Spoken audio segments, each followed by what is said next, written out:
দেখ, আজকে আমরা শুরু করব বায়ুমণ্ডলের তাপ ও উষ্ণতা, তাই তো। বায়ুমণ্ডলের তাপ ও উষ্ণতা বলতে কি বোঝায়? দেখ, আমাদের সমগ্র ভূপৃষ্ঠের ওপর বা সমগ্র পৃথিবীর তাপের মূল উৎস হচ্ছে সূর্য, তাই তো। যা কিছু তাপ আমরা পাই সেই সমস্তটাই পাই কিন্তু সূর্য থেকে। তো এই সূর্য থেকে যে তাপ আসে বা ভূপৃষ্ঠের ওপর এই সূর্যের আলো এসে কি হয়, পৌঁছায়। ভূপৃষ্ঠের ওপর সূর্যের আলো এসে পৌঁছানোর পর সেই আলো কি করে, আমাদের ভূপৃষ্ঠকে উত্তপ্ত করে, অর্থাৎ সেই আলো তাপ শক্তিতে পরিণত হয় এবং তাপ শক্তিতে পরিণত হওয়ার পর সেটা আমাদের স্থলভাগ জলভাগকে উত্তপ্ত করে। তো এই যে তাপ শক্তিতে রূপান্তরিত হলো, যে আলো অর্থাৎ সূর্যের আলো পৃথিবীতে এসে পৌঁছালো, পৃথিবীতে এসে পৌঁছানোর পর সেটা কিসে রূপান্তরিত হয়? তাপ শক্তিতে রূপান্তরিত হয়। এই তাপ শক্তিটাকে আমরা বলি কি, উত্তাপ বা তাপ।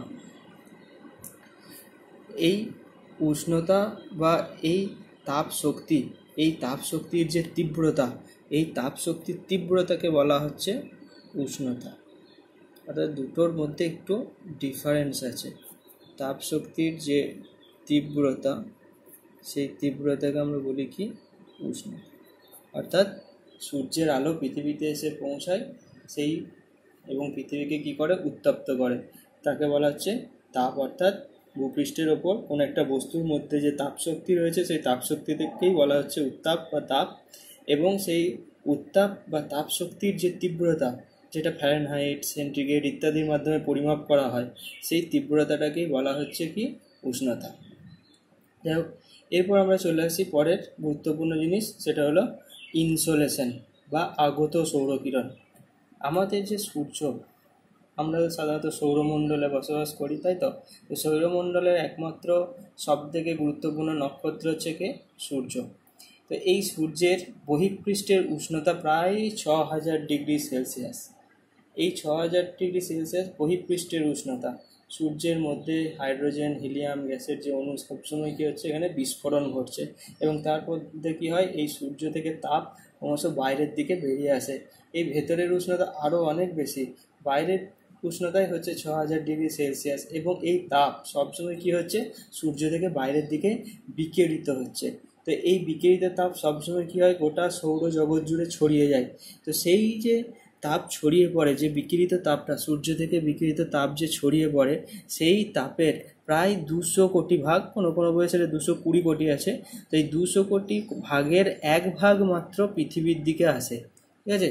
কারণ এই সূর্যের তাপ তো গোটা সৌরমণ্ডলে ছড়িয়ে পড়ছে মহাকাশে, তো সেইটা 200 কোটি ভাগের মাত্রা, অর্থাৎ সূর্যের বহিঃপৃষ্ঠ থেকে যে তাপ সবসময় বিকিরিত হচ্ছে, সেই বিকিরিত তাপের 200 কোটি ভাগের 1 ভাগ মাত্র পৃথিবীর দিকে এগিয়ে আসে বা পৃথিবীর দিকে আসে।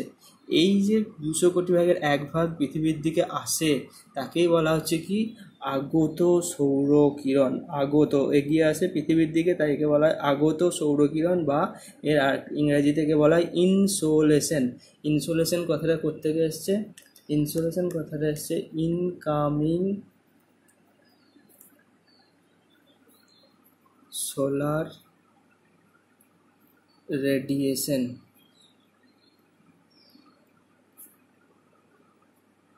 ইনকামিং সোলার রেডিয়েশন, ইনসো আর RADIATION রেডিয়েশন। এখানে IN ইন, SOL সোল, আর ATION এই চারটে নিয়ে হচ্ছে ইনসোলেশন। IN SOL আর ATION এটা নিয়ে হচ্ছে ইনসোলেশন। অর্থাৎ ইনসোলেশনের full form incoming solar radiation, যাকে বাংলায় বলা হয় আগত সৌরকিরণ। তো এই আগত সৌরকিরণ কি করে, পৃথিবীতে আসে, পৃথিবীতে এসে এটা ভূপৃষ্ঠ এবং বায়ুমণ্ডলকে উত্তপ্ত করতে সাহায্য করে। তাই একে সূর্য রশ্মির তাপীয় ফলও বলা হয়। কি বলা হয়? সূর্য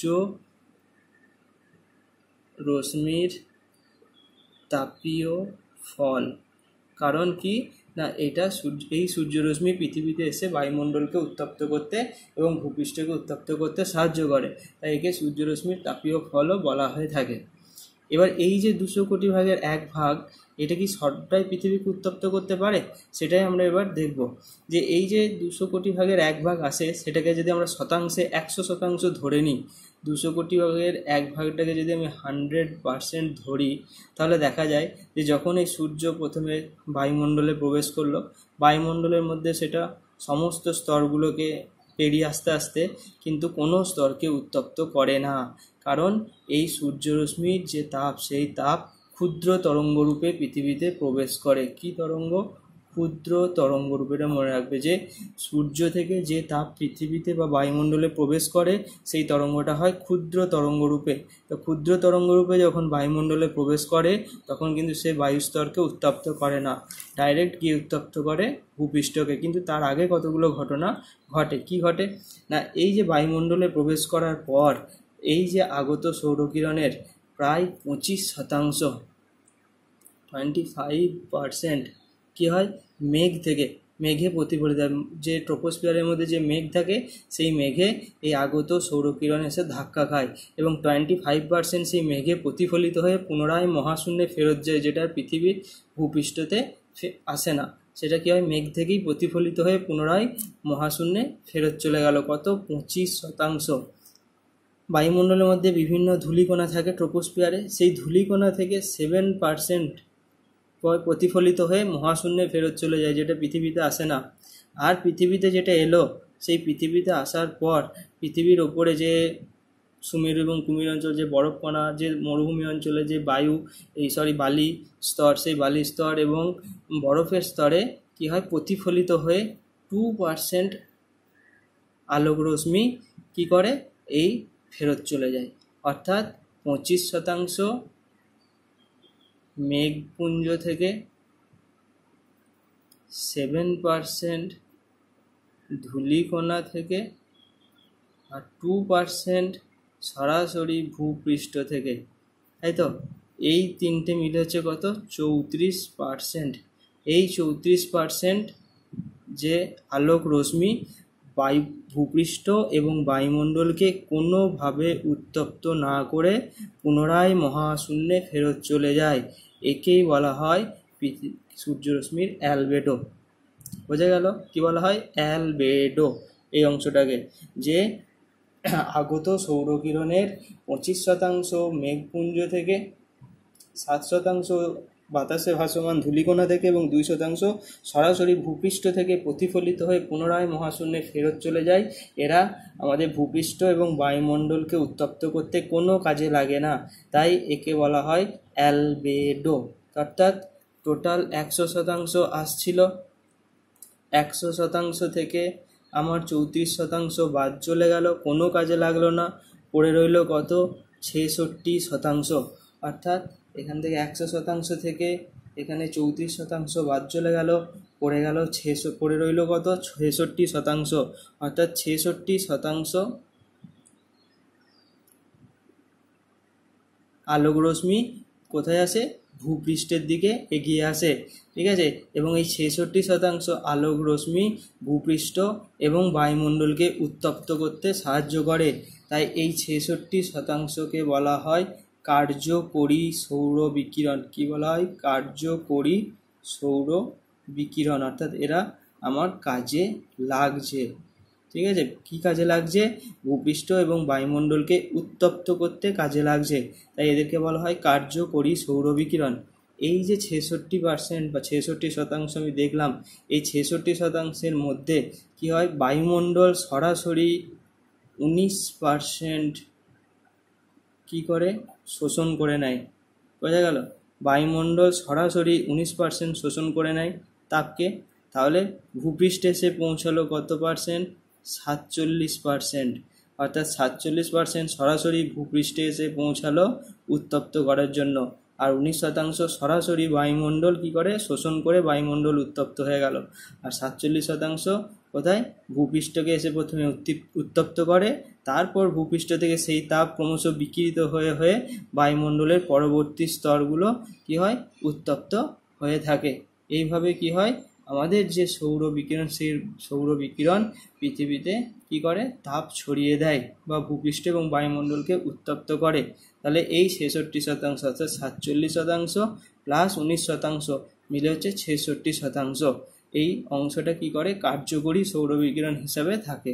বাকি 34% ভূপৃষ্ঠ এবং বায়ুমণ্ডলকে কোনোভাবেই উত্তপ্ত করতে কাজে লাগে না, তারা ফেরত যাচ্ছে। একে বলা হয় অ্যালবেডো। এবার এখানে আরেকটা জিনিস বলি যে এটা আমি তাহলে পেয়ে গেলাম কার্যকরী সৌরবিকিরণ। এবার আছে তাপের সমতা। তাপের সমতাটা কি, দেখো এখানে আমরা দেখতে পাচ্ছি যে প্রতিদিন এই 66% সূর্যরশ্মি ভূপৃষ্ঠে আসছে, ভূপৃষ্ঠ এবং বায়ুমণ্ডলকে উত্তপ্ত করছে। তাহলে তো প্রতিদিনই এইভাবে উত্তাপ হতে হতে আমাদের পৃথিবীর টেম্পারেচার অনেক হয়ে যাওয়ার কথা। কিন্তু দেখা যায় পৃথিবীর গড় যে তাপমাত্রা সেই 30 থেকে 35 ডিগ্রি সেলসিয়াসেই কিন্তু বাঁধা আছে। এই 30 থেকে 35 ডিগ্রিটা কিন্তু কখনোই 50 ডিগ্রি হয়ে যায়নি। কিন্তু প্রত্যেক দিন এইভাবে তাপমাত্রা, তো সূর্য তো ক্রমাগত প্রতিদিনই ভূপৃষ্ঠে তাপ দিচ্ছে প্রত্যেক দিন, কিন্তু তবু কেন আমাদের তাপমাত্রা ক্রমযৌগিক হারে বাড়ে না? ঠিক আছে, কী জন্য বাড়ে না ক্রমযৌগিক হারে? কী হয় তাপটা, যে তাপটা প্রতিদিন দিনের বেলা আসছে, সেই তাপটা আমাদের পৃথিবীর সূর্যকে দিনের বেলা উত্তপ্ত করছে, কিন্তু রাতের বেলাতে আবার সব ঠান্ডা হয়ে যাচ্ছে। কিভাবে, কেন হয় সেটা? তার একটাই কারণ হচ্ছে যে এই পৃথিবীতে যে 66% তাপ এলো, সেই তাপটা সারা রাত ধরে কি করে, পৃথিবী থেকে বিকিরিত হয়ে সারা রাত ধরে সেটা আবার মহাশূন্যে ফেরত চলে যায়।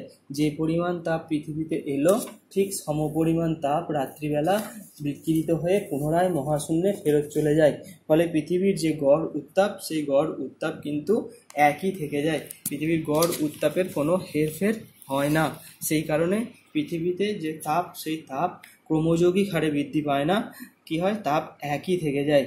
একেই বলা হয় পৃথিবীর তাপের বা উষ্ণতার সমতা। বোঝা গেল কি বললাম? যে প্রত্যেক দিন যে 66% কার্যকরী সৌরবিকিরণ পৃথিবীতে আসে, ভূপৃষ্ঠকে এবং বায়ুমণ্ডলকে উত্তপ্ত করে সারাদিন ধরে, কিন্তু দিনের বেলা যখন, রাতের বেলা যখনই সূর্য ডুবে যায়, তখনই সেই 66% তাপ পুনরায় আমাদের এই ভূপৃষ্ঠ থেকে বিকিরিত হয়ে ধীরে ধীরে মহাশূন্যে ফেরত চলে যায়। খুব কম অংশ শুধুমাত্র পৃথিবীতে বা বায়ুমণ্ডলে শোষিত অবস্থায় থাকে, বাকি প্রায় বেশিরভাগ অংশটাই পুনরায় মহাশূন্যে ফেরত চলে যায়। এখানে আরও অনেক ছোট ছোট ভাগ আছে যেগুলো বলছি না, শুধু মোটা মোটা এই যে আমি বললাম এই জায়গাগুলো মনে রাখবি, ঠিক আছে? তাহলেই হবে।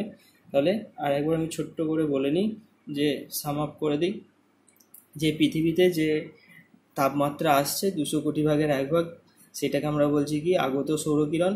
আগত সৌরকিরণের মধ্যে 34% ভূপৃষ্ঠ এবং বায়ুমণ্ডলকে উত্তপ্ত করার কোনো কাজে লাগে না, সেটাকে আমরা বলি কি অ্যালবেডো। তাহলে বাকি 66% যেটা বায়ুমণ্ডল এবং ভূপৃষ্ঠকে উত্তপ্ত করছে, সেটাকে বলা হয় কি কার্যকরী সৌরবিকিরণ। এবং এই 66%-এর মধ্যে 19% সরাসরি বায়ুমণ্ডল শোষণ করে নেয়। বায়ুমণ্ডলে যে মেঘ ধূলিকণা যা থাকে সেগুলো শোষণ করে, কার্বন ডাইঅক্সাইড এসব শোষণ করে। বাকি যে 47% থাকে সেটা প্রথমে ভূপৃষ্ঠকে এসে প্রত্যক্ষভাবে উত্তপ্ত করে, তারপর ভূপৃষ্ঠ থেকে ক্রমান্বয়ে সেটা পরিবহন, পরিচালন, বিকিরণ, অ্যাডভেকশন প্রভৃতি পদ্ধতির দ্বারা বায়ুমণ্ডলের পরবর্তী অংশটা উত্তপ্ত করে।